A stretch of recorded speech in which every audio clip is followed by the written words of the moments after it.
Good morning students. SBN online classes में आपका स्वागत है। हमने पिछला topic agronomy soil and seed यानी सस्य विज्ञान मृदा व बीज के बारे में अध्ययन किया। आज अपना नया टॉपिक सिंचाई जिसे इरिगेशन कहा जाता है इसके बारे में स्टार्टिंग करते हैं।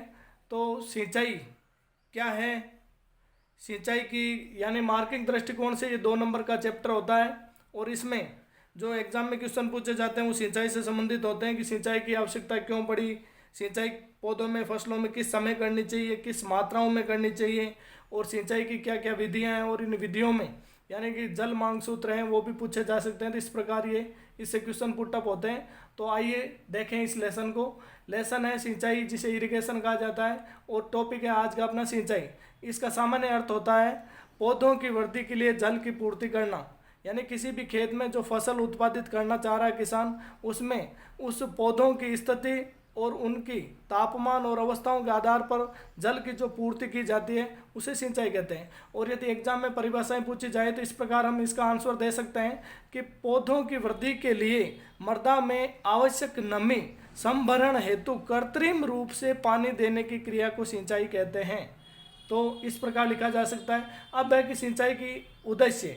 तो सिंचाई के उद्देश्य है कि सिंचाई क्यों करना होता है। तो पहला है पौधों की वृद्धि के लिए, यानी किसी भी मृदा में बोई जाने वाली फसल या पौधे उनके वृद्धि और विकास के लिए और उस मृदा की नमी को बनाए रखने के लिए सिंचाई करना आवश्यक होता है। नंबर 1 मृदा की नमी। नंबर 2 होता है कि फसल की अल्पावधि सूखे से बचाने के लिए, मतलब मृदा की नमी को बराबर बनाए रखने के लिए और फसल अवधि में सूखे से बचाने के लिए और पाले की अवस्थाओं से बचाव के लिए भी सिंचाई बार बार की जाती है, यानी फसलों को पाला लग जाए पाले से बचाव के लिए। और इनके अलावा कर्षण क्रियाओं, किसान के द्वारा कोई भी खेती की जाती है उसमें जितनी भी कर्षण क्रियाएं होती है उसमें मृदा की ऊपरी परत की नरम बनाने के लिए और उस परत को उपयोगी उपजाऊ उर्वरक शक्ति बढ़ाने के लिए भी सिंचाई की जाती है। लवणों के निस्सालन के लिए भी सिंचाई की व्यवस्थाएं की जाती है। फसल छत्र वायुमंडल का उनका टेम्परेचर मेंटेन रहे आपस में, उसके लिए भी सिंचाई करना आवश्यक होता है।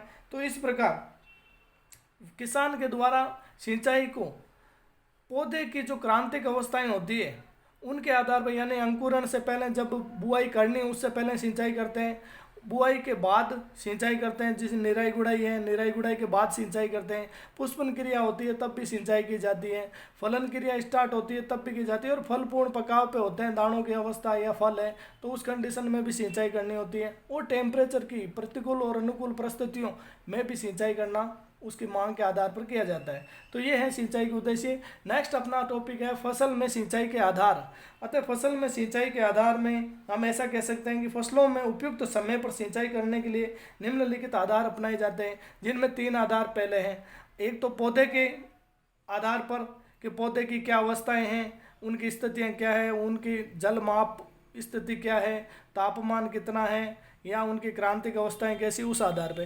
नेक्स्ट है मृदा। मृदा में नमी की अवस्थाएं देखी जाती है कि मृदा में पानी की मांग है या नमी की कितनी % मात्रा है, उस फसल को कितने % मात्रा चाहिए उसके अनुसार की जाती है। नेक्स्ट है मौसम के आधार पर, मौसम प्रतिकूल है या अनुकूल है, या मौसम के आधार पर कि भाई पाला पड़ने की संभावना तो भी सिंचाई करना होता है, सूखा मौसम है तो भी सिंचाई करनी पड़ती है, मौसम के प्रतिकूल प्रभाव से बचाने के लिए भी सिंचाई करना पड़ता है। तो इस प्रकार मौसम आधारित होते हैं। तो आइए इसमें देखें पौधों के आधार पर। और पौधों के आधार पर जो अपने होते हैं उनमें पहला होता है, यानी पौधों के आधार पर किस प्रकार के कोई भी सिंचाई के समय पौधे में जल की मात्रा, जिसे आप जल विभव माप कर, यानी जल विभव के आधार पर पौधे में जल की कमी से उत्पन्न लक्षणों को देखकर पहली अवस्था और पौधे की उचित क्रांतिक अवस्थाओं को देखकर हम पता लगा सकते हैं कि भाई पौधे को जल की सिंचाई करनी आवश्यक होती है।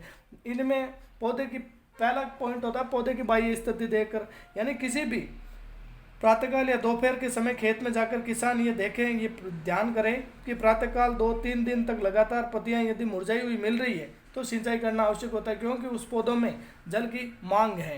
नेक्स्ट है पत्तियों में जल मात्रा माप कर। तो कोई भी पौधे में जो पत्तियां होती हैं उनकी स्थिति और वर्तमान जल की मात्रा सही है या नहीं है या कम है, तो इसको माप कर सिंचाई के आधार पर भी इनको सिंचाई करने के आधार होते हैं। इनके बाद में नेक्स्ट पत्तियों का तापमान माप कर। जो पत्तियों का तापमान मापा जाता है, यानी मृदा और पौधों में पानी की कमी होने लगती है तो पत्तियों में पर्णरंध्र, जिसे स्टोमेटा कहा जाता है, वो आंशिक और पूर्णतः बंद होने लग जाते हैं। इसके कारण उनमें वाष्पोत्सर्जन में कमी आने लगती है और पत्तियों का तापमान बढ़ जाता है। इसमें हमेशा इस कंडीशन में सिंचाई करना बहुत ज़रूरी होता है और ये तापमान इंफ्रारेड थर्मामीटर की सहायता से माप सकते हैं, जिससे किसान आसानी से इसको माप करके सिंचाई का निर्धारण कर सकता है कि कितने % सिंचाई करनी है और कितनी मात्रा में करनी है। इनके बाद में फसलों की क्रांतिक अवस्थाएं।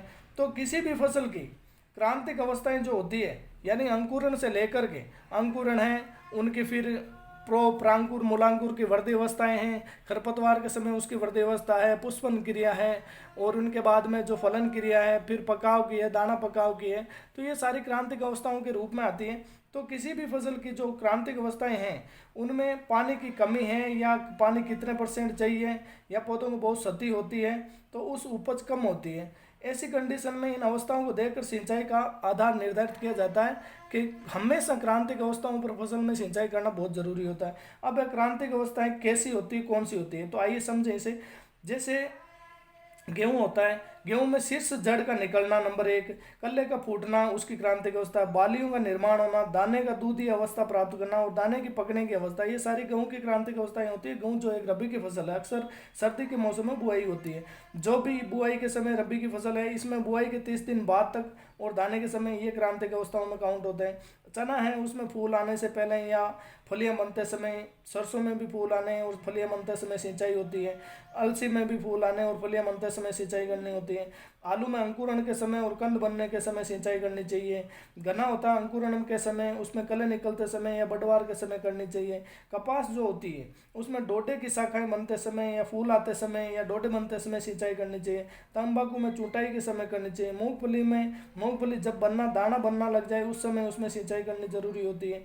और धान जो होता है उसमें कले बनते समय, फूल और फल आते समय सिंचाई करनी चाहिए। मक्का है, उसमें जो भुट्टे बनते हैं और उसमें नरमजरी आती है, तो उन दोनों कंडीशन में जल से सिंचाई करनी होती थी। इनकी क्रांतिक अवस्थाओं के दृष्टिकोण आधारित जल सिंचाई होती है।